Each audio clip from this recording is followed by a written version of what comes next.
Hey guys, so I love Forged in Fire. In fact, I love any show really that shows you anything with someone who has a genuine passion and love for what they're doing and what they produce and watching them complete their project. So I love watching shows that build motorcycles, that build hot rods. I love watching Irish Mike stuff where he builds these massive swords just because he loves to do it. So of course, yes, I love watching Forged in Fire. And I'm very aware that these guys are experts in their particular field, and I respect them for it.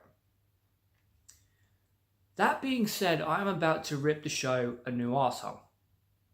The show I watched last night, or at least the episode I watched last night, was The Steel Bow. Now, let me say this right from the get-go. A steel bow is a gimmick. That's exactly what it is. That's where it starts, that's where it ends. I know people have created them before, I know people will create them again in the future. I get that. But a metal bow is a gimmick. One of my earlier videos, in fact, was a quick look into a company called Apollo and the fact that they built this takedown longbow made out of metal. Now, this bow wasn't a failure because it was made by a company who predominantly make golf clubs.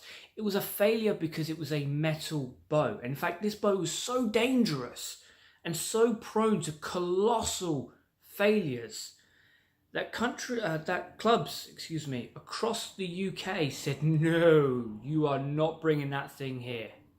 You will not shoot that bow or even string that bow up on this club, because that's how dangerous these things were. So again, a steel bow is a gimmick. But the final stage of this particular episode was a bit gimmicky, as shown by the cross promotion thing of Jamie Lee Fox and Tara. Oh, I need to learn his last name. But it was for Robin Hood. It was for the 2018 Robin Hood film. Now, that being said, the bow itself had to be something similar to a Saracen bow. So it had to be under 50 inches long. I believe it was 48 inches tip to tip. Had to have a knuckle duster, which worried me, because I thought they were going to use the bow as a melee weapon during their testing. They didn't, and I do want to give them points for that, because a bow is not a melee weapon.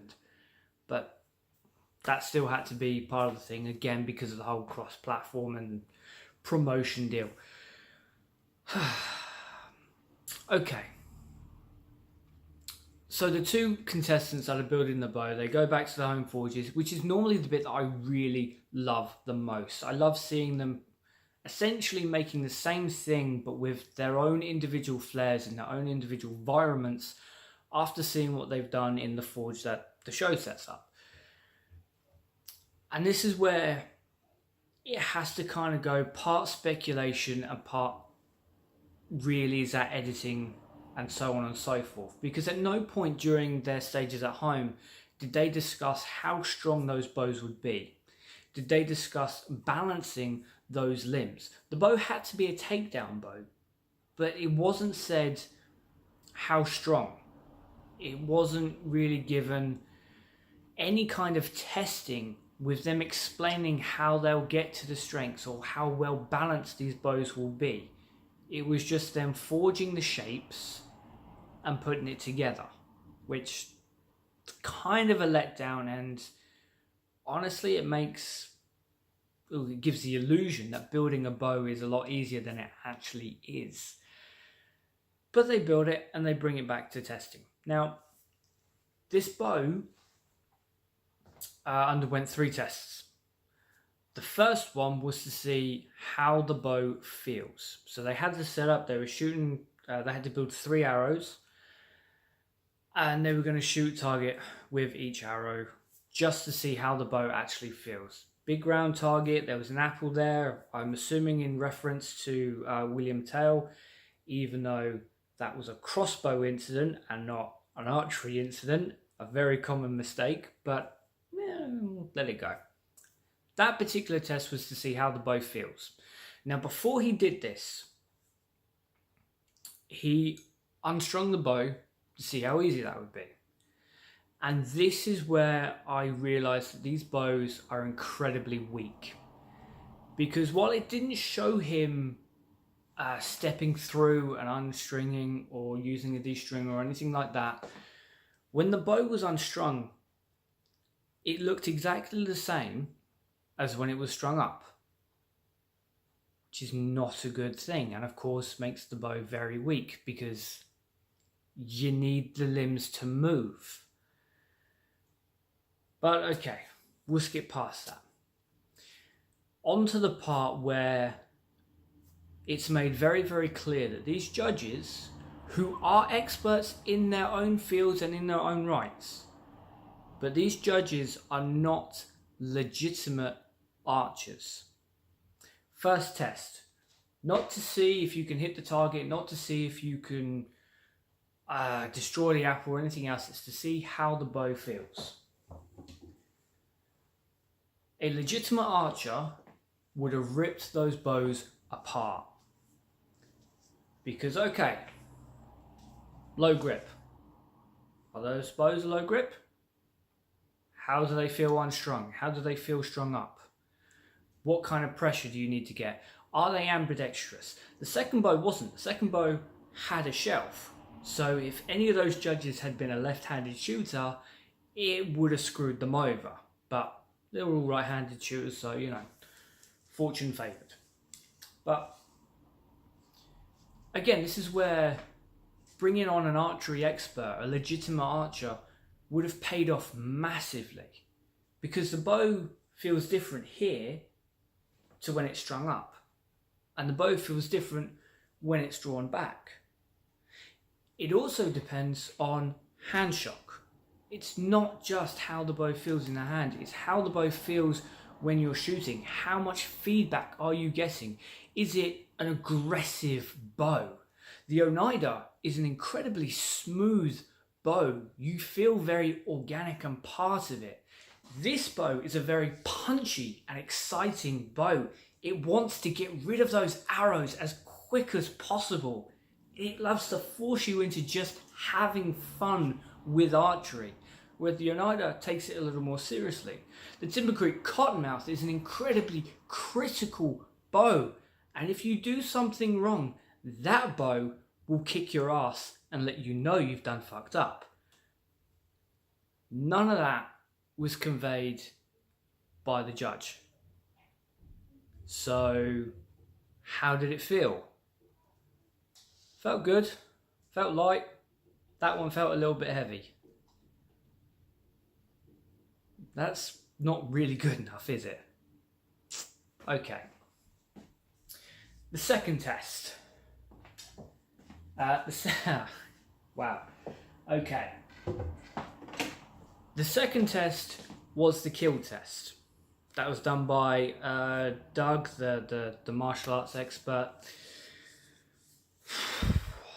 Shooting at the gelatine ballistic torso replicas, even on a weak bow, those arrows are going to penetrate. Providing the person doing the shooting can actually hit the target.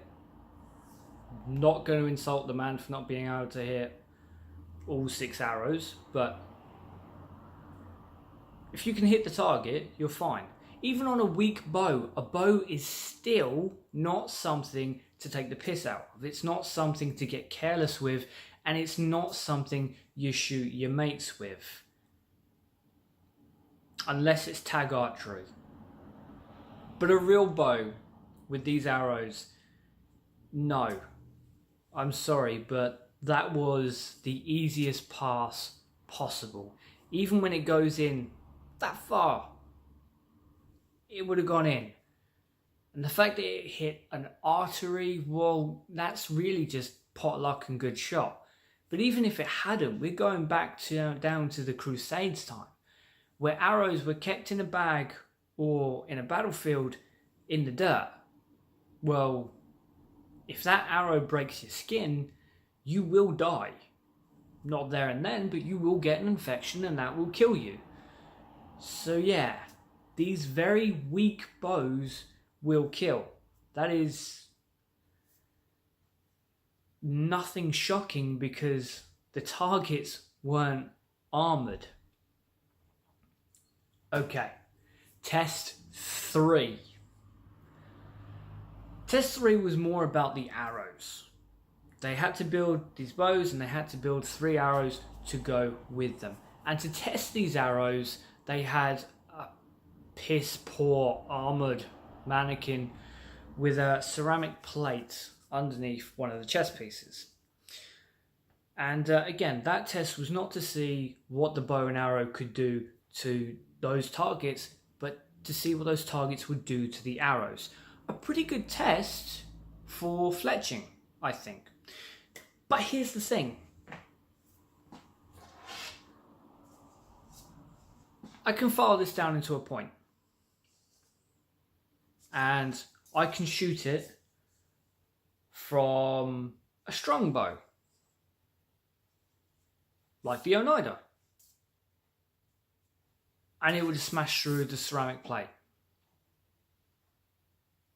So the fact that they could do it with a properly made arrow, that wasn't explained. It wasn't explained the diameters of these arrows. It wasn't explained what these arrows were made from, whether it was pine, was it cedar, was it bamboo, was it just some random stick that they found?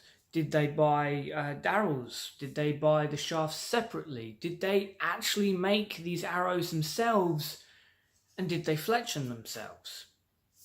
None of that was actually explained other than seeing one guy make the arrowheads. And again, while some of the arrowheads did bend a little bit, if you had shot that from a serious bow, that would have gone through the pathetic excuse for armor and obliterated the ceramic plate. So that in itself was a pretty crap test, and again just illustrated how weak that bow was. In fact, how weak both bows were.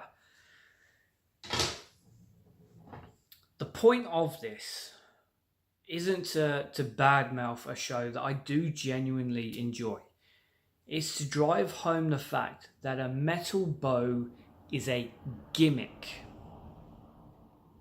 That a metal bow doesn't work. Well, longevity speaking, doesn't work. And while there can be metal bows made that are pretty damn strong and pretty damn fun for the day, again, longevity. There is a reason why Oak Ridge isn't making metal bows. There is a reason why Hoyt and Bear and Oneida and Timber Creek and insert blank. There's a reason why they're not making metal bows, and it's because they are a gimmick. It's because they're shit.